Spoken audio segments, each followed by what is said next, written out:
This video will walk you through the DICE assignment. The DICE assignment asks you to generate two random numbers between 1 to 6, 2 for you and 2 for the computer. You get a choice to either keep or roll again, and the computer just keeps whatever it gets.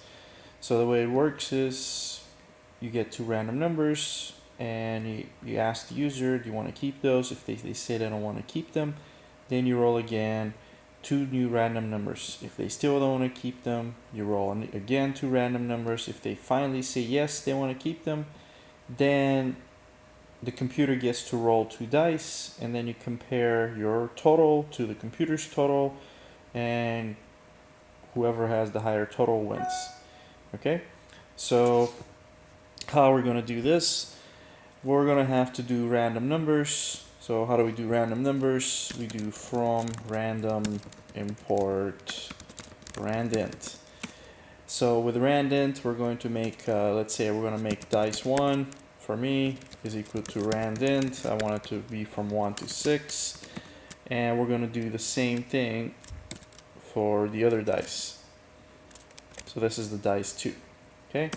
And then I can do something like keep equals input, and I can say you rolled, and then I can say %i and %i for a total of %i, and then in here I can do %. The first one is, let's call it shorter, D1 and D2. So first one is D1, second one is D2.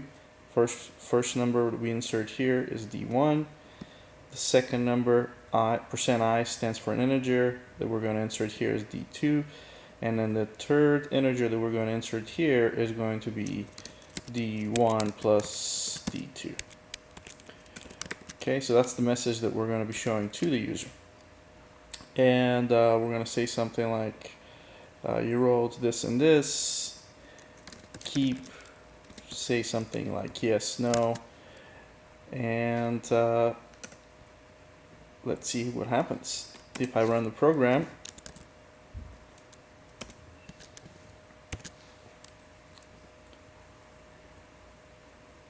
you rolled 3 and a 1 for a total of 4, keep, yes, no, doesn't matter what I enter. Okay, so now the next thing is, I want to create a loop while true right here around this piece code so that this piece code is repeated over and over. And if my keep is not equal to yes, right? If they didn't say yeah, they want to keep them, or if they say if they say they wanted to keep them, then I'm going to break it, right? So the loop goes on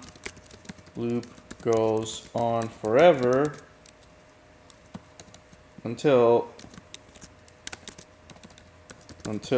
the user enters letter Y. Okay? So let's check this again. F5. And you rolled 1 and a 5. Do you want to keep them? No. 5 and a 5. No, no, no, no. Okay, finally I want to keep these. Or let's just say one more no. One more no. Yes. And now it stops. So now the next thing I need to do is simply have to make two more dice for the computer the same way that I did, right? So as soon as this loop is done, now that means that we have already been satisfied with the choice we have.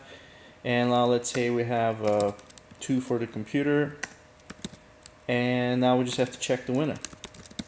Check winner. So if PC1 plus PC2 is greater than my D1 plus D2, then print computer wins. Alright? And if PC1 plus PC2 is less than D1 plus D2, right? That means that player wins. Player wins. And then finally, why don't we make them if elif? So if this is true, don't bother checking this one. And elif, only check the elif if the previous is false, right? So elif only happens when the previous if or elif was false. And then after this, I'm going to say another else. And in the else, I'm going to say print tie. Okay, so if it's this, computer wins. If it's the other one, the player wins. Otherwise, the only other thing that's left is it's a tie. Okay, so the else happens automatically when the preceding things was false. And if this was false, then that means this must have been false as well. So there you go. And this, in a nutshell, is your dice program. If you have any questions, please let me know.